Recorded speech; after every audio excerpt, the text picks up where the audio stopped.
사도신경으로 신앙 고백하겠습니다. 전능하사 천지를 만드신 하나님 아버지를 내가 믿사오며 그 외아들 우리 주 예수 그리스도를 믿사오니 이는 성령으로 잉태하사 동정녀 마리아에게 나시고 본디오 빌라도에게 고난을 받으사 십자가에 못 박혀 죽으시고 장사한 지 사흘 만에 죽은 자 가운데서 다시 살아나시며 하늘에 오르사 전능하신 하나님 우편에 앉아 계시다가 조리로서 산자와 죽은 자를 심판하러 오시리라. 성령을 믿사오며 거룩한 공회와 성도가 서로 교통하는 것과 죄를 사하여 주시는 것과 몸이 다시 사는 것과 영원히 사는 것을 믿사옵나이다. 아멘. 영광과 존귀를 받으시기에 합당하신 하나님, 사랑하는 주의 백성들이 하나님의 거룩한 존전에 나와 하나님께 예배드립니다. 예배 가운데 임재하여 주옵시고 사모하는 영혼을 만족해 하옵시고 지존하신 이의 인자하심을 깨달아 감사로 채워 주시옵소서. 하나님, 밤에 찾아오는 공포와 낮에 날아드는 화살과 어두울 때 퍼지는 전염병과 밝을 때 닥쳐오는 재앙에서 건지시는 하나님, 우리가 환난 당할 때 함께 하시고 건져 주시옵소서. 하나님의 구원을 보여 주시옵소서. 이 시간 말씀으로 위로하여 주시고 생명의 말씀으로 역사하여 주옵소서. 예수님의 이름으로 기도합니다. 아멘.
성시기도 가겠습니다. 악을 행하는 자들 때문에 불평하지 말며 불의를 행하는 자들을 시기하지 말지어다.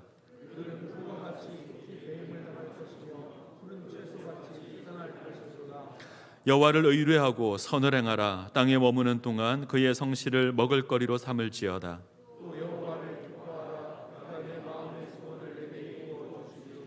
내 길을 여호와께 맡기라. 그를 의지하면 그가 이루시고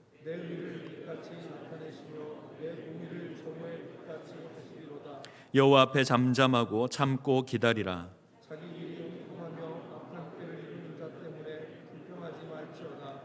분을 그치고 노를 버리며 불평하지 말라. 오히려 악을 만들 뿐이라. 아멘.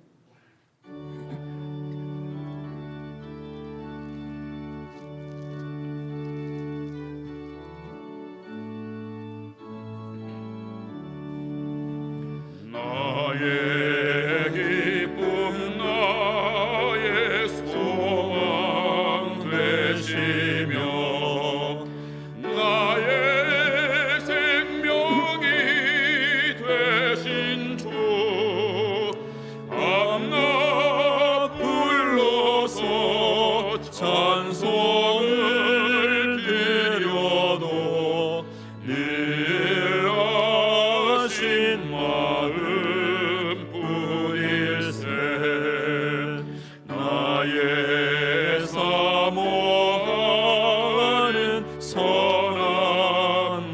자는 어느 꽃다운 동산에 양의 무리와 늘 함께 가셔서 기쁨을 함께 하실까. 길도 없이 거친 넓은 들에서 갈 길 못 찾아 애쓰며 이리 저리로 헤매는 내 모양 저 원수처럼 나도다. 주의 자비하고 화평한 얼굴 모든 천사도 반기며 주의 놀라운 진리의 말씀에 전지가 와답하도다. 나의 진정 사모하는 예수님 음성 좋다고 반갑고 나의 생명과 나의 참 소망은 오직 주 예수 뿐일세.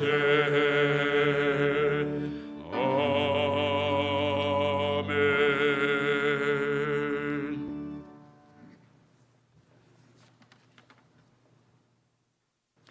영광과 존귀를 받으시기에 합당하신 거룩하신 하나님 아버지, 하나님의 백성이 왕 되신 하나님 앞에 나와 향기로운 예배를 올려드리게 하시니 감사합니다. 지난 한 주간도 주님의 은혜로 복된 나라를 보낼 수 있음에 감사를 드립니다. 때로는 곤고하고 고난 가운데 있었지만 함께 하시는 주님을 바라봄으로 승리할 수 있었기에 감사를 드립니다. 하나님의 은혜로 시련과 고통을 잘 참고 딛고 일어나게 하심 감사합니다. 그러나 우리는 주님이 넘치는 은혜 속에 감사함보다 부족함을 말했던 그 모습을 회개합니다. 우리의 시롭지 못함을 용서하여 주시옵고 겸손하게 하여 주셔서 어떠한 상황 속에서도 늘 인자하고 신실하신 주님을 잊지 않게 하여 주시옵소서. 또한 주님만을 믿고 기도하며 인내하는 마음을 허락하여 주옵소서. 주님, 저희들 언제나 주님 뜻 안에서 살기를 소망합니다. 우리가 때로는 우리 생각대로 살아갈 때 주께서 우리를 친히 붙들어 주셔서 주의 뜻대로 살아가며 주의 영광을 비추는 저희들이 되게 하여 주시옵소서. 주님, 많은 좌절의 순간마다 주님께서 힘주시고 이루하여 주실 것을 믿습니다. 우리가 어려운 상황에 있을지라도 낭망하거나 좌절하지 않도록 하여 주시옵소서. 오직 주님을 기대하는 마음으로 소망을 잃지 않기를 기도드립니다. 주님만을 기대하며 인내하게 하옵소서. 하나님, 오늘 또 하나님을 예배하게 하심 감사드립니다. 선하신 주님만을 믿고 의지하는 예배가 되어 주님을 사모하는 마음으로 드리는 예배가 되게 하옵소서. 하나님, 말씀을 선포하실 담임 목사님 영육간 강건함 주시고 전하시는 말씀이 우리 영혼의 문을 활짝 열고 말씀을 받고 아멘으로 화답하게 하옵소서. 오늘 또 함께 하시는 하나님께 모든 영광과 감사를 드리며 예수님 이름으로 기도드립니다. 아멘.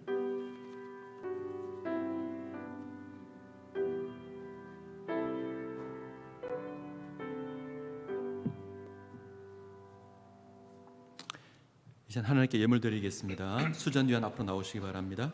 이 시간 특송이 있습니다.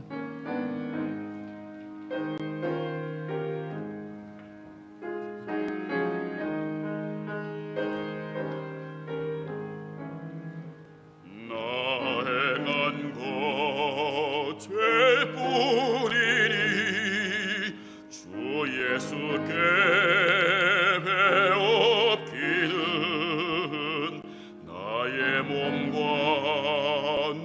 나의 마음을 깨끗하게 하옵소서.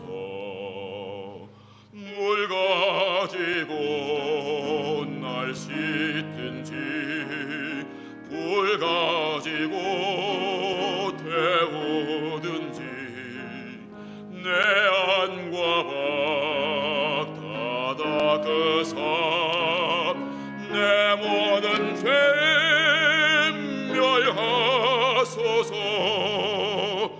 내 어두운 눈 밝히시니 참 기쁘고 고마우나 그보다 더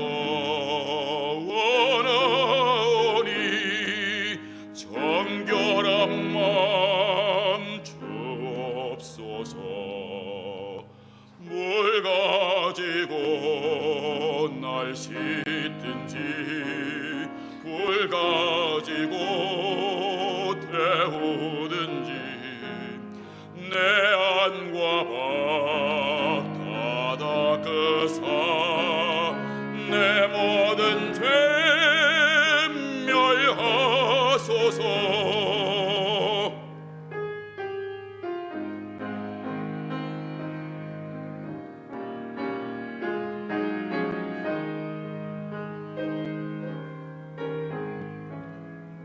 못된 행실 다 고치고 악한 생각 다 버려도 주 앞에서 정결타고 자랑치는 못하리라. 물 가지고 날 씻든지 불 가지고 태우든지 내 안과 밖 다 닦으사 내 모든 죄 멸하소서. 아멘. 기도하시겠습니다.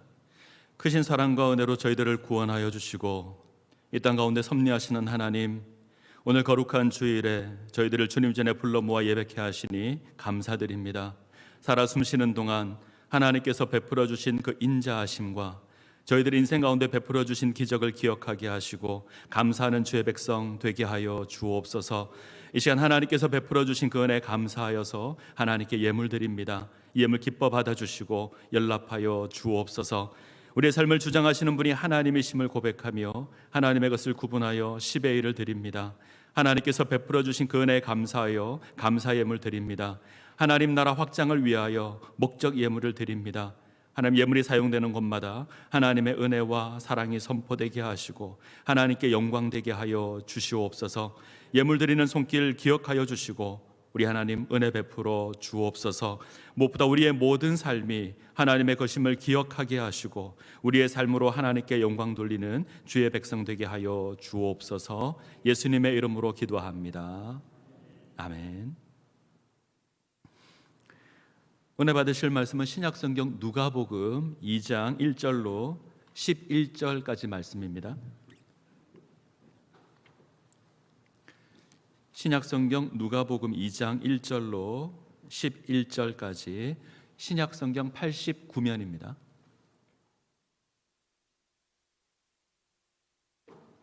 누가복음 2장 1절로 11절 말씀 교독하겠습니다. 2장 1절 제가 먼저 읽습니다. 그때 가이사 아구스도가 영을 내려 천하로 다 호적하라 하였으니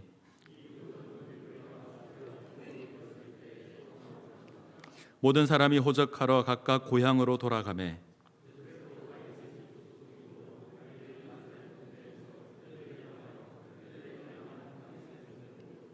그 약혼한 마리아와 함께 호적하러 올라가니 마리아가 이미 잉태하였더라.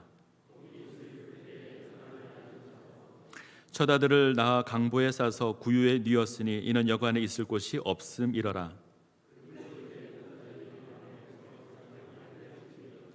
주의 사자가 곁에 서고 주의 영광이 그들을 두루 비추매 크게 무서워하는지라.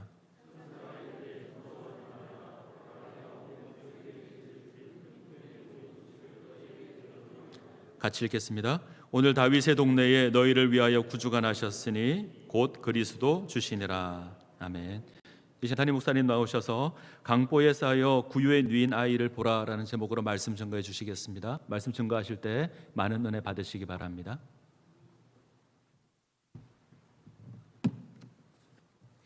할렐루야. 코로나의 그 상황이 지난 한 주간 대전에 매우 심각하게 되었습니다. 한 40여 명이 이렇게 급증을 했는데 그 가운데도 또 하나님 앞에 예배하러 나오신 여러분들을 주의 이름으로 축복하고 또 하나님께서 여러분들을 안전하게 지켜주시기를 주의 이름으로 축원합니다. 우리 옆에 계신 분들 서로 축복합시다. 주의 이름으로 축복합니다. 우리 서로 인사합시다. 예. 심리학에서 아주 유명한 그 실험이 하나 있습니다. 일명 파블로프의 실험이라고 하는 그 실험이 있는데 1900년에 생리학자인 파블로프라는 사람이 개를 통해서 실험을 했습니다. 개에게 종소리와 함께 먹이를 주는 것을 반복시켰습니다. 그래서 종을 땅 치면서 먹이를 주니까 나중에는 이게 지속되다 보니까 먹이를 주지 않고 종만 쳐도 개가 침을 흘리는 그런 이 반사 행동이 일어났던 겁니다. 이걸 조건 반사라고 그렇게 이야기를 하는데 살면서 우리에게 이런 일들이 간혹 있죠. 예를 들어서 어떤 특정한 음악을 들을 때 어떤 생각이 난다거나 특정한 음식을 먹을 때 그와 연관되어진 것들이 떠오른다거나 어떤 장소에 가면 누가 생각난다거나 하는 것도 일종의 이런 반응입니다. 오늘 우리가 읽은 이 누가복음 2장의 말씀은 아기 예수님이 태어나신 그런 말씀입니다. 우리는 대부분 이 말씀을 성탄절에 들었습니다. 성탄절에 이 말씀을 나눴기 때문에 이 말씀을 들으면, 이 말씀을 읽으면 지금이 성탄절이 아닐까 하는 생각이 우리 속에 자동적으로 들기도 합니다. 지금 예배당 밖에는 혹시 그 징글벨 소리가 들리지 않을까, 지금 예배당 밖에는 눈이 오지 않을까, 이런 생각들도 우리가 할 수 있습니다. 그런데 여러분, 지난주, 그러니까 지난주 말고 그 전주간에 30도가 넘는 폭염이 이미 찾아왔고 지금은 여름이 시작된 시점입니다. 그런데 이 성탄절이 아닌 시점에서 오늘 우리가 이 말씀을 대할 때 우리에게 유익은 성탄절에 들뜬 분위기가 아니라 차분하게 이 말씀을 볼 수 있는 것이 유익이라고 생각됩니다. 오늘 본문의 내용은 여러분 매우 간단합니다. 본문의 내용은 요셉과 마리아가 호적하기 위해서 고향인 베들레헴으로 올라갔고 본문 말씀에 보면은 그곳에 여관이 없으므로 출산을 하게 될 때 그 아이를 강보에 싸서 구유에 누였다, 그렇게 기록되어 있습니다. 그리고 7절 이후에 보면 그 지역에 있던 양떼를 지키던 목자들에게 천사들이 나타나서 예수님의 나심을 알려주고 그들이 요셉과 마리아에게 찾아가서 천사들이 전해준 소식을 알려주는 것이 오늘 본문의 내용입니다. 오늘 우리는 이 본문의 말씀을 통해서 한 가지를 생각해 보려고 하는데 그것이 바로 예수님은 누구신가 하는 내용입니다. 족보를 통해서 우리는 예수님이 어떠한 분인가를 우리가 살펴보았다면 오늘 이 본문을 통해서 예수님은 어떤 성품의 분이신가 하는 것을 우리가 생각해 보도록 하겠습니다. 많은 사람들이 성경에서 말씀하시는 참 예수님의 모습을 알지 못하고 들은 얘기, 사람들에게 주워 들은 얘기를 통해서 예수님을 이해하고 있는지 모릅니다. 잘못된 정보를 통해서 왜곡되어진 예수님의 모습으로 우리가 신앙생활을 할 수는 없죠. 바른 믿음의 전제 조건은 올바른 예수님에 대한 인식입니다. 그것이 믿음의 기초입니다. 그래서 오늘은 한 3가지 정도로 예수님이 어떤 분이신가를 우리가 생각해 보겠는데, 첫째로 예수님은 참 평강의 왕이시다. 참 평강의 왕이시다. 이 말은 다른 말로 하면 예수님이 진정으로 참 평화의 왕이시다라는 말씀입니다. 오늘 본문의 시작을 2장 1절에 누가는 가이사 아구스도라는 사람을 등장시킵니다.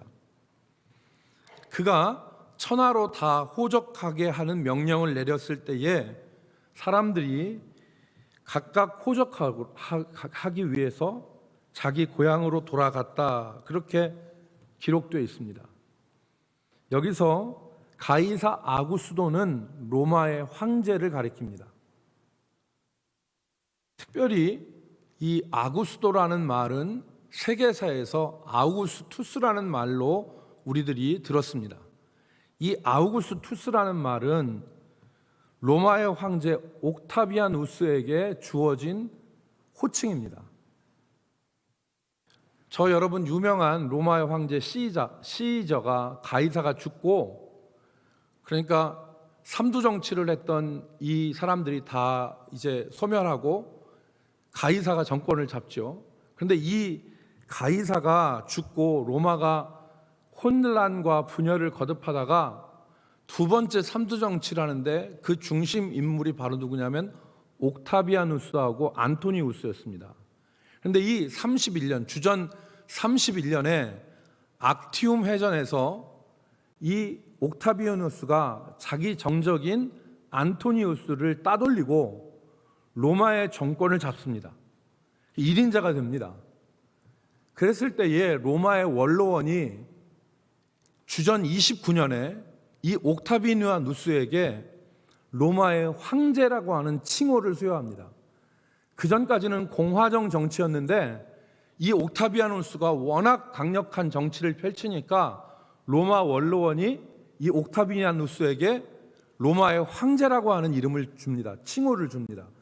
그리고 2년이 지나서 로마의 원로원은 다시 한번 이 옥타비아누스에게 가장 존귀한 자, 존엄한 자라고 하는 아우구스투스라고 하는 호칭을 선사를 합니다. 그래서 가이사 아우구스투스는 옥타비아누스에게 주어진 명예로운 호칭입니다. 이 사람이 75세 일기를 이제 맞이했는데 주전 29년부터 주 14년까지 통치를 했습니다.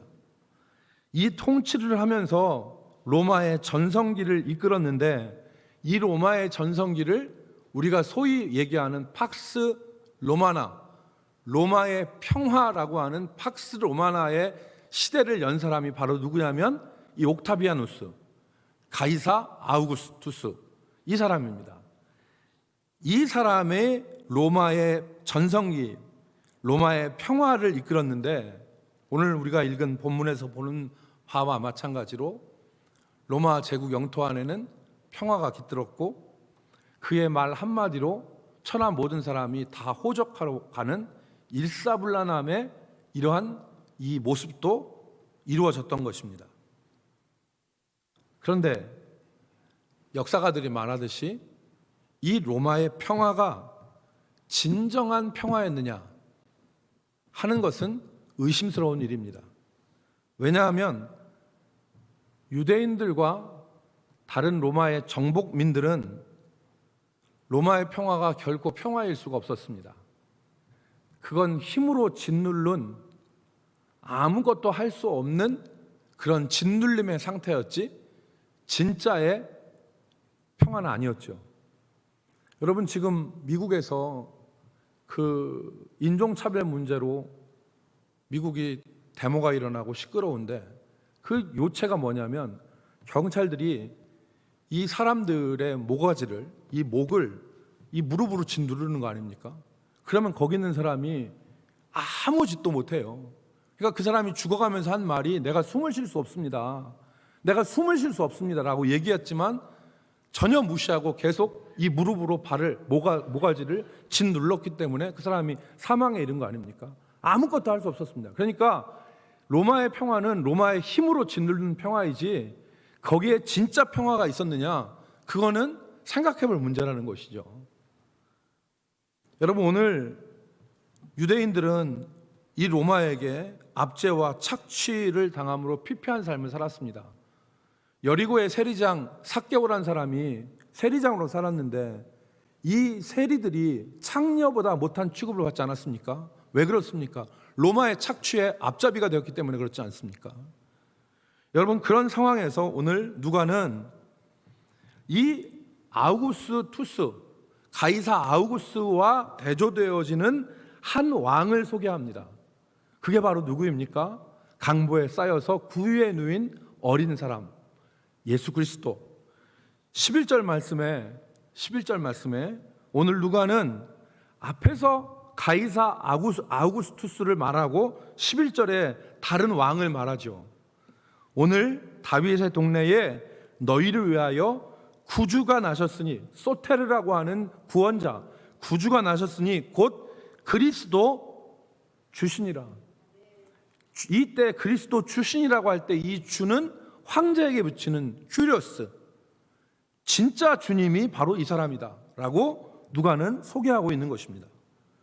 누가는 가이사 아우구스와 대조를 이루는 마국간 말 구유의 강보로 쌓여 누인 이 아이가 너희의 진정한 구주, 진정한 평강의 왕이라는 것을 지금 선포하고 있는 것입니다.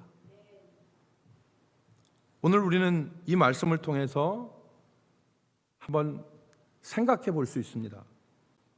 지치고 고단하고 힘든 인생길에서 얻을 수 있는 참된 안식과 평안은 우리가 어디에 있는가?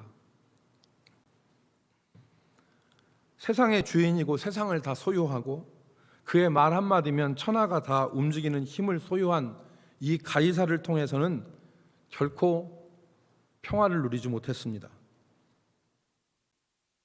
오늘도 마찬가지라고 생각합니다.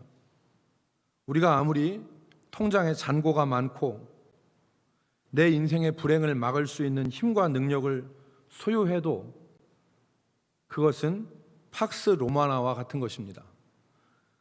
외적으로는 평화를 유지할 수 있지만 내적인 평화는 얻을 수 없는 것입니다. 팍스 로마나가 아니라 팍스 크리스티, 그리스도의 평화가 진정한 평화입니다. 요한복음 14장 27절에 예수님께서 제자들에게 평안을 너희에게 끼치노니 곧 나의 평안을 너희에게 주노라 그랬습니다. 평안을 너희에게 끼치노니 곧 나의 평안을 너희에게 주노라. 내가 너희에게 주는 것은 세상이 주는 것 같지 아니하니 너희는 마음에 근심하지도 말고 두려워하지도 말라. 사랑하는 성도 여러분, 지치고 고단한 영혼이 쉼을 얻을 수 있는 진정한 평안이 어디 있습니까? 여러분, 이 평안을 누리며 사십니까? 이 평안을 생각해 보셨습니까? 오늘 누가는 이 어린 아기 예수님과 당시의 절대적인 힘을 가지고 있고 절대적 힘의 상징인 가이사, 사람들이 신으로까지 떠받들었던 이 가이사를 대비함으로 누가 진정한 구주고 어디에서 진정한 평안을 얻을 수 있는가를 독자들에게 지금 질문하고 있는 것입니다. 오늘날에도 가이사와 같은 사람들을 벌벌벌 떨게 하는 그런 것들이 존재합니다. 아까 말씀드렸던 돈이나 권력이나 사람들이 좋아하는 것들입니다. 그런데 그것들을 쫓아가면서 우리는 진정한 평화를 누릴 수 있느냐는 것이죠. 우리의 영혼이 쉼을 얻고 평안을 얻을 수 있는 진정한 평안을 우리가 경험하고 누릴 수 있느냐는 것입니다. 사랑하는 성도 여러분, 누가 나의 왕이고 나는 무엇을 의지하면서 살아가는지를 되짚어 봤으면 좋겠습니다. 수가성의 사마리아 여인은 인생의 실패와 그리고 목마름 가운데서 우물가에서 예수님을 만났습니다. 오늘 우리 이 시대를 살아가는 성도들이 참된 평화, 진정한 평강을 어디에서 얻을 수 있는지를 생각해보고 우리가 진정 누구를 의지하는가를 생각해봐서 우리가 가이사와 같은 돈과 힘과 사람들이 좋아하는 것을 향해서 쫓아갔다면 강보에 쌓인 구유의 누인 예수 그리스도 진정한 평강의 왕을 바라볼 수 있기를 주의 이름으로 축복합니다. 두 번째, 주님은 겸손과 능력의 주님이십니다. 그 이유를 제가 이제 설명해 드리겠습니다.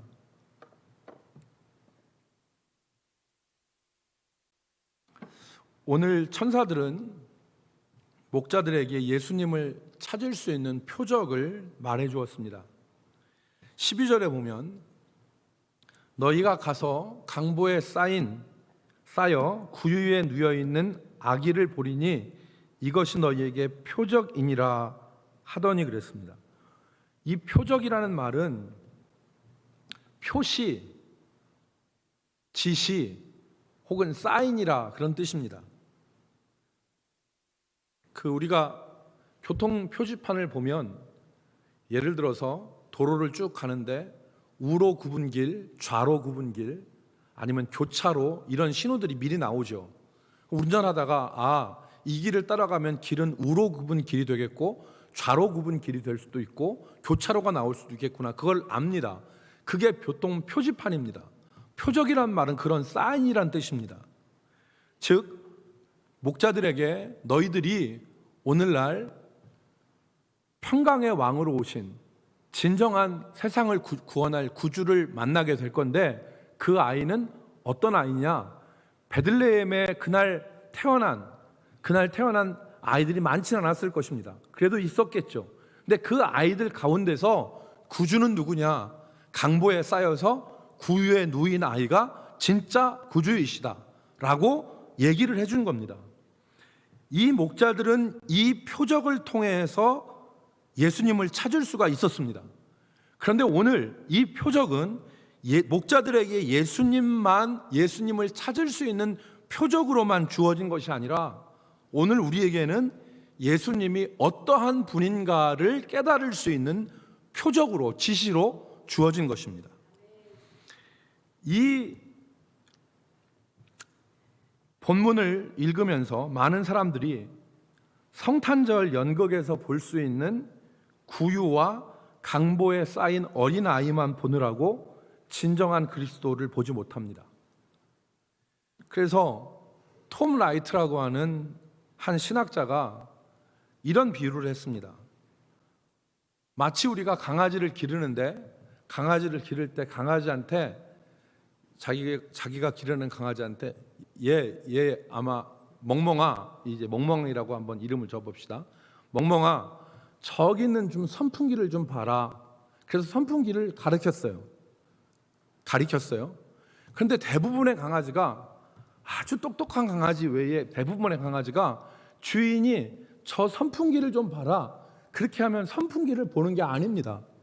대부분 뭐냐면 주인의 손가락을 봐요. 주인의 손가락을 보고 주인의 손가락을 나중에는 핥어요. 뭘 봐야 되는데? 주인이 지시하는 걸 봐야 되는데. 톰 라이트가 이렇게 얘기했습니다. 성경에서 우리에게 그리스도를 지시하는데, 그리스도를 알려주는데 우리는 그리스도를 보지 않고 가리키는 손가락만 보고 있는 것과 같다. 마치 구유와 강보에 쌓인 어린 아이만 보는 것이 바로 그런 것이다 라고 설명을 했습니다.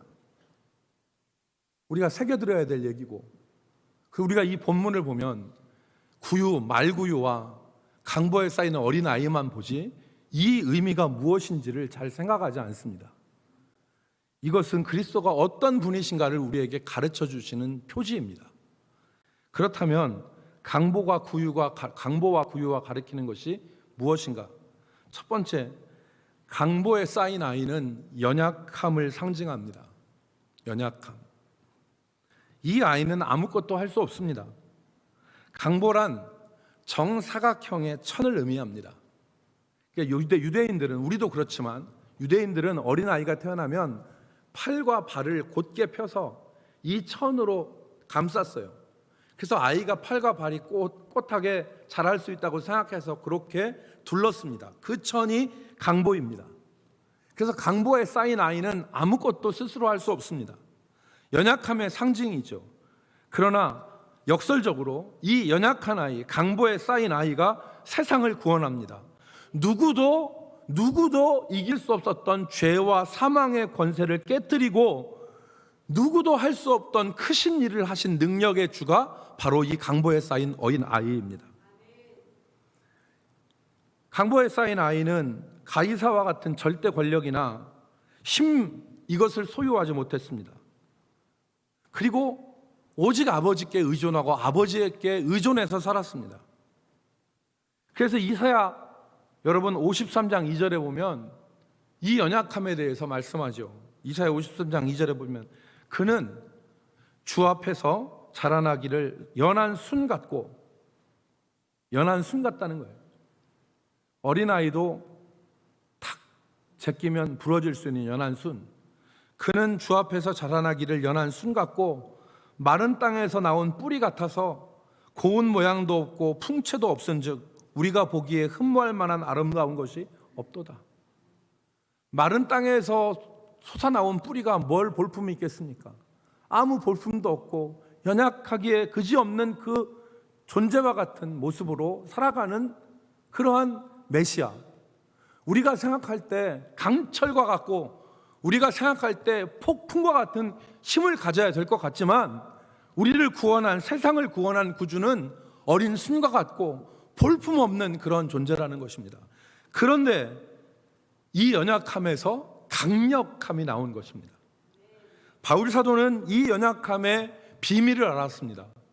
바울 사도는 이 연약함의 비밀을 알아서 고린도후서 12장 9절 말씀에 보니까 자기에게 가시가 떠나가기를, 질병이 떠나가기를 구했을 때에 받은 말씀을 기록하고 있습니다. 나에게 이르시기를 내 은혜가 내게 족하도다. 이는 내 능력이 약한 데에서 온전하여 짐이라. 그러므로 도리어 크게 기뻐함으로 나의 여러 연약한 것에 대하여 자랑하리니 이는 그리스도의 능력이 내게 머물게 하려 함이라. 그 자체로는 연약하지만 그 연약함 속에, 그 연약함 가운데 하나님의 능력이 임한다는 것입니다. 강보에 쌓인 아이는 아무것도 할 수 없습니다. 그러나 그 연약함, 아버지를 의지하는 그 연약함, 그 가운데 하나님의 능력이 임한 것입니다. 사랑하는 성도 여러분, 현대 사회는 너무나 발달해서 하나님 없이도 살 수 있는 환경이 됐습니다. 물질적인 필요는 기술이 대부분 해결해 주고요. 재난과 사고의 위험은 보험과 보장제도가 거의 다 막아줍니다. 그렇기 때문에 현대인들은 하나님을 의지하려는 생각을 하지 않습니다. 하나님을 찾지도 않고 바라보지도 않습니다. 지금 우리가 바라봐야 될 것이 무엇입니까? 여러분, 코로나 이전까지 우리는 하나님에 대해서 의지하는 마음이 없었습니다. 그러나 코로나를 경험하면서 우리가 하나님을 너무 의지하지 않고 살았구나. 여러분, 대전이 지금 청정지역이라고 일주일 전만 해도 사람들이 떠들었습니다.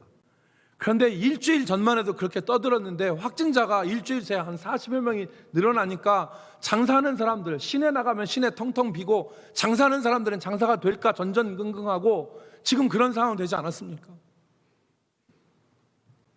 우리가 지금 바라봐야 될 것은 우리의 지갑과 우리의 소유와 우리의 능력이 아닙니다. 지금 우리가 바라보고 의지해야 될 것은 강보에 쌓인 예수, 십자가에 달린 예수, 그 약한 강보와 험한 십자가에 세상을 이길 능력이 있는 것입니다. 여러분, 사람이 자기 노력으로만 살 수는 없습니다. 뉴욕에 가면, 미국 뉴욕에 가면 센트럴 파크라고 하는 유명한 공원이 있습니다.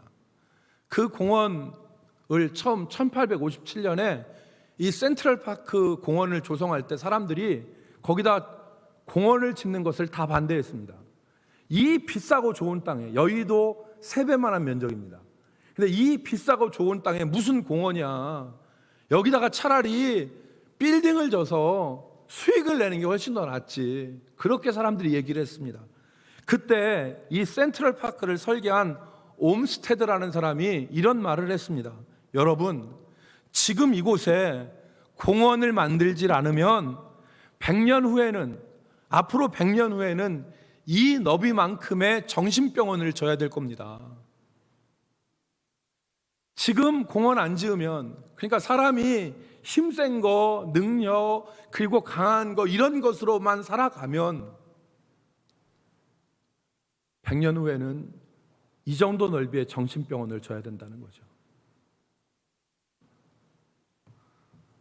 사랑하는 성도 여러분, 우리의 연약함을 인정하고 질그릇같이 연약한 존재가 우리 자신임을 인정하고 주님 앞에 나갈 수 있는 우리 성도들이 되기를 바랍니다. 그것이 세상을 이기는 믿음입니다. 그것이 세상을 이기는 힘입니다. 내가 다 할 수 있는 것 같고, 내가 살아가고 내 힘으로 내 인생 재난도 막을 수 있고 할 것 같죠. 그런데 아닙니다. 연약함 가운데 세상을 이길 수 있는 힘이 있는 것입니다. 두 번째, 구유는 겸손의 상징입니다. 구유는 겸손의 상징입니다. 요즘의 생각으로 애 엄마가 애를 낳는데 그것을 구유, 동물의 먹이통에다가 어린 아이를 올려놓는다는 것은 상상이 안 되는 얘기입니다. 요즘에 젊은 엄마들한테 이렇게 하라고 하면은 기절할 겁니다, 아마. 그런데 여러분, 주님은 그렇게 하실 수밖에 없었어요. 왜냐하면 7절에 보니까 여관이라는 말이 나오잖아요. 여관이라는 말이 7절 말씀에 보면 첫 아들을 낳아 강보를 싸서 구유에 누였으니 이는 여관에 있을 곳이 없습니다. 이 여관이라는 말은 우리가 얘기하는 그 숙소가 아닙니다. 모텔이나 여관이나 호텔이나 그런 게 아니라 객실, 방이라고 하는 뜻입니다. 그래서 여러분, 누가복음 22장 11절에 보면 유월절 식사를 하기 위해서 예수님께서 제자들에게 하시는 말씀이 유월절 먹을 객실이 어디 있느냐, 이 객실이 어디 있냐로 표현했잖아요. 그 말이 바로 이 방이란, 이 여관이란 뜻입니다. 그러니까 여러분, 유대인들은 성지순례 가셔서 보시면 이 나세렛이나 베들레헴에 가면 그 당시 사람들의 가옥 구조를 그대로 해놨어요. 그런데 그 가옥 구조에 보면 동굴 같은 거를 이용했는데 거기다가 앞에 벽을 쳐서 그 안쪽으로 집을 삼아요. 근데 대부분 다 2층 구조로 되어 있습니다. 그래서 2층 구조로 되어 있어서 2층에 주인들이 사는 거실, 주거 공간이 있고요. 그 옆에 손님들이 오면 줄 수 있는 객실, 방이 있어요. 이 방이 없다 썼단 얘기입니다. 베들레헴으로 사람들이 몰려드니까 이 어느 집이고 간에 손님들이 다 차서 이 방이 없었단 얘기예요.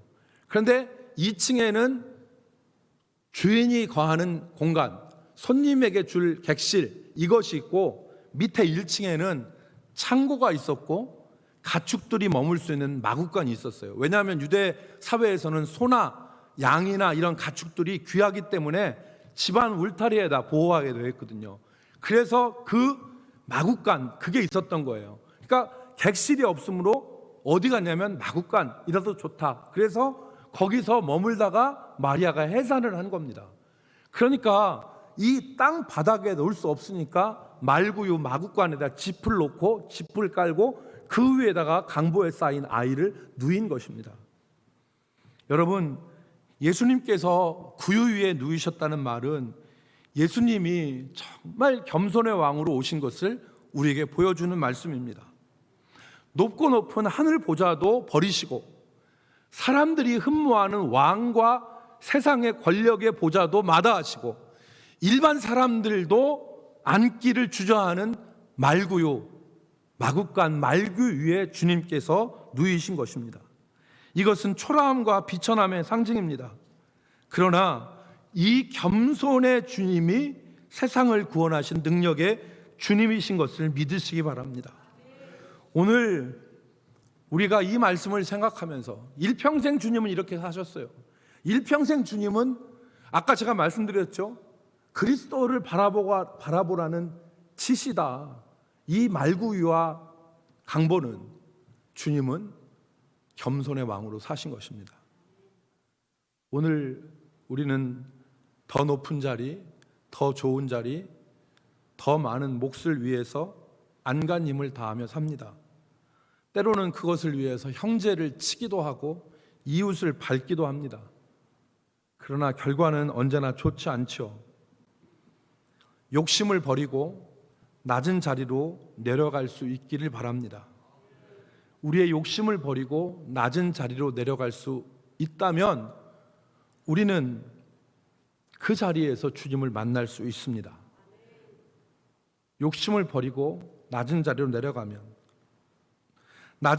내려가면 행복할 수 있고 구유에 서게 되어지면 그리스도를 만날 수 있는데 왕의 보좌로만 올라가려고 우리가 살아가고 힘쓰고 있지 않습니까? 욕심을 버리고 낮은 자리로 내려갈 수 있는 우리 성도들이 되기를 바랍니다. 네잎 클로바의 말뜻은 행운이고 새잎 클로바의 말뜻은 행복이라고 합니다.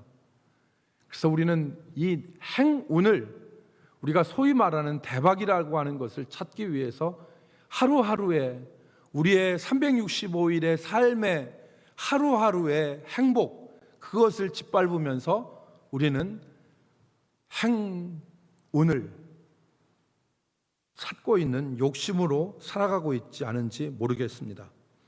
사랑하는 성도 여러분, 바른 믿음, 행복한 믿음은 구름 저편에 있는 것이 아닙니다. 겸손하게 하루하루 한 말씀 한 말씀을 실천하면 거기에 행복과 능력이 있습니다. 행복은 많이 아는 것도 아니고 많은 지식을 소유하는 것도 아니고 사람들이 주목하는 자리에 서는 것도 아닙니다. 내가 무엇라고 하나님의 말씀을 판단하고 내 마음대로 할 것 안 할 것을 구별하면서 교만하게 하나님 노릇하면서 신앙생활 합니까? 말씀 하나라도 붙잡고 겸손하게 그 말씀대로 살면 하나님께서 은혜를 주십니다. 여러분, 연산에 가면, 우리 논산 가기 전에 연산에 가면 선반 공장을 하는, 작은 선반 공장을 하는 백집사님이라는 분이 한 분 계십니다.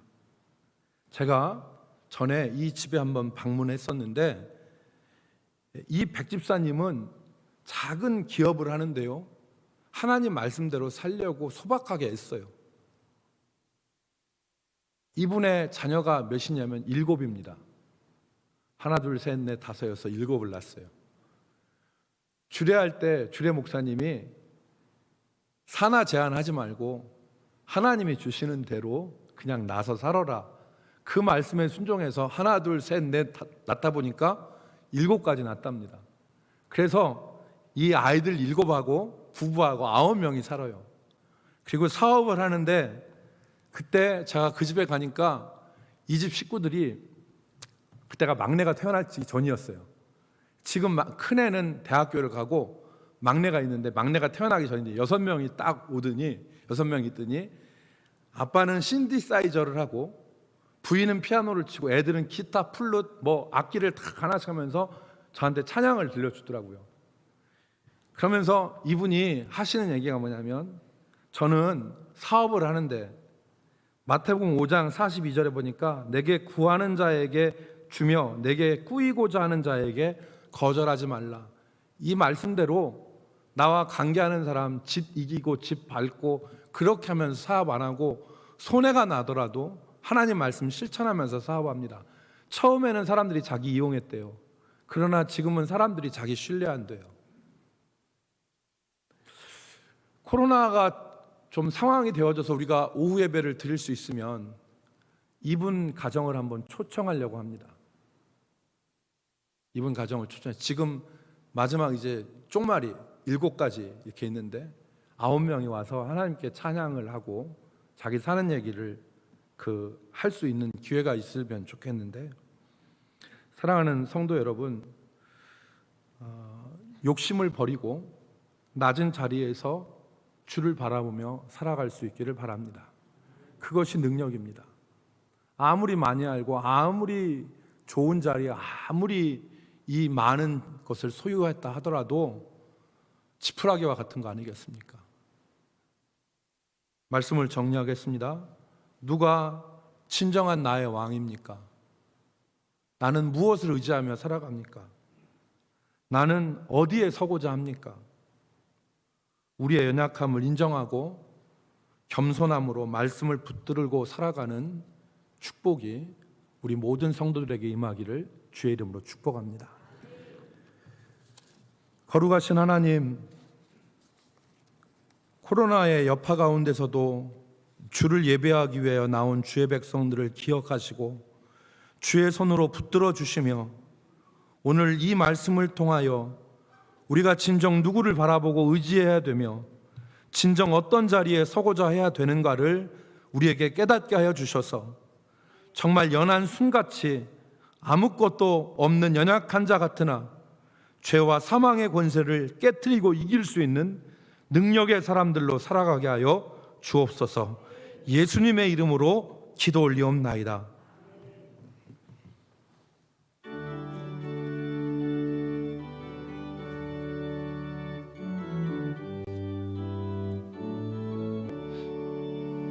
예수로 나의 구주 삼고 성령과 피로써 거듭나니 이 세상에서 내 영혼이 하늘의 영광 누리도다.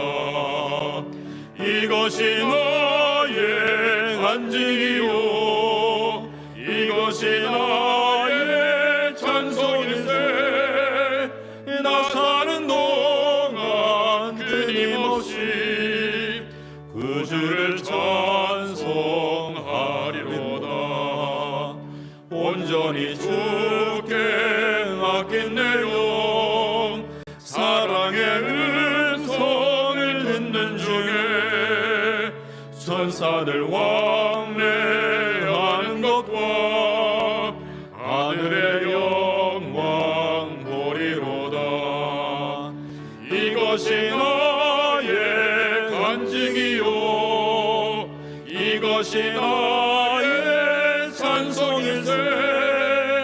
나 사는 동안 끊임없이 구주를 찬송하리로다. 주 안에 기쁨 누림으로 마음의 풍랑이 잔잔하니 세상과 나는 간 곳 없고 구속한 주만 보이도다. 이것이 나의 간증이요 이것이 나의 찬송일세. 나 사는 동안 끊임없이 구주를 찬송하리로다.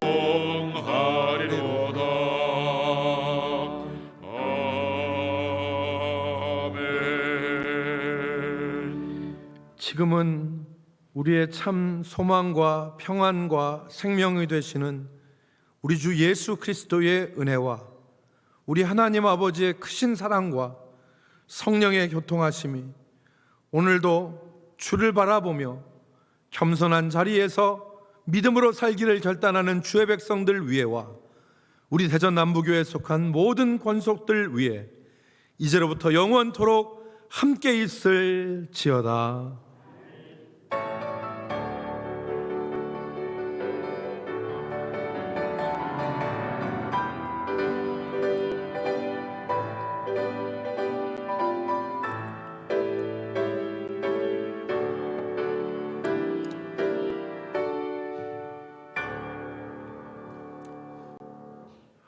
예배를 마쳤습니다. 자리에 앉아주시기 바랍니다.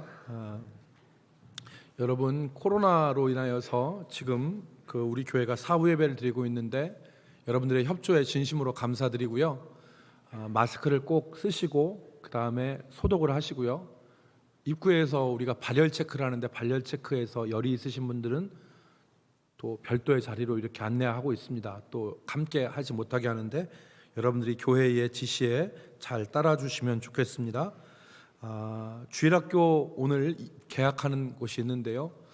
코로나19 사태에 대한 교회 대응 방침을 정했습니다. 그게 뭐냐면 교회가 예배와 교육과 선교, 교회의 본질적인 기능들은 흔들림 없이 진행한다. 단 이것이 지장을 받지 않도록 철저한 방역과 일반 사회에서 요구하는 수준 이상의 방역 조치를 해가면서 이 일들을 해나간다는 것이 기본적인 교회의 방침입니다.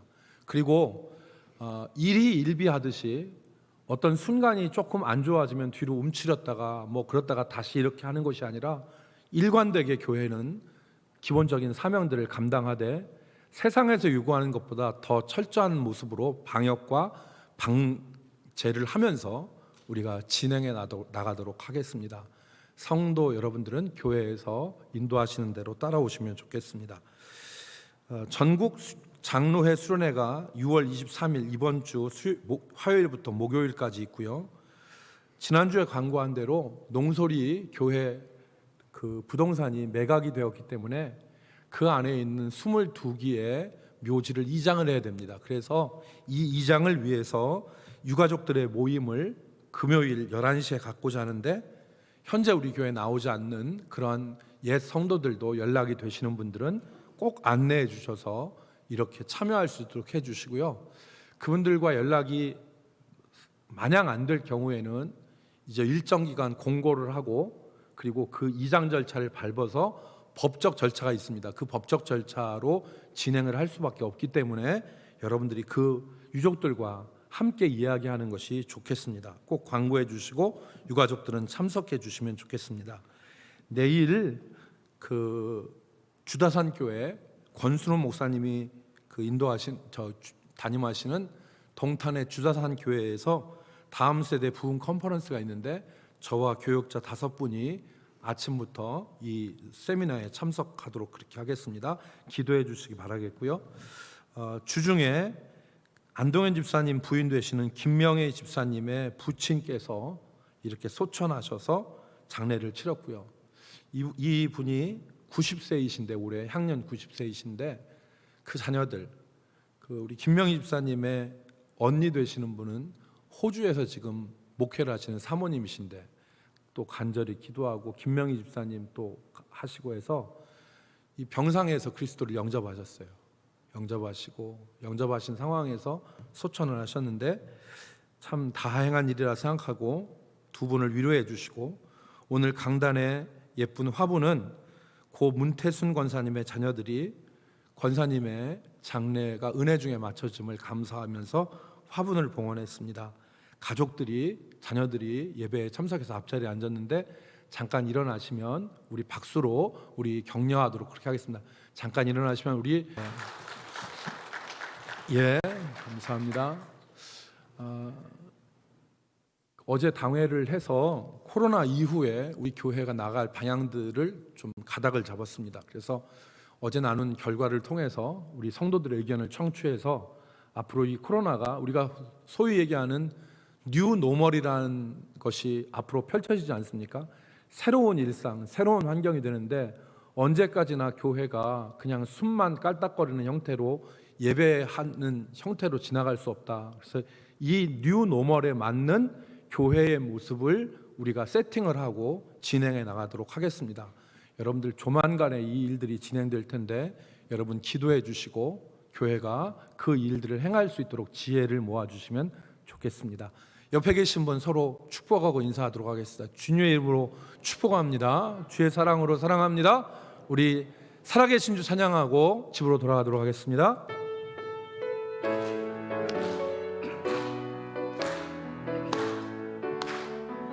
주 하나님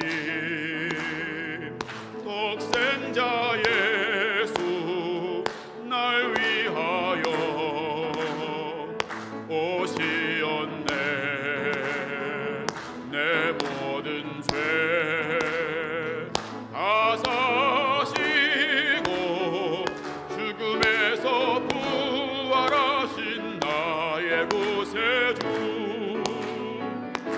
살아계신 주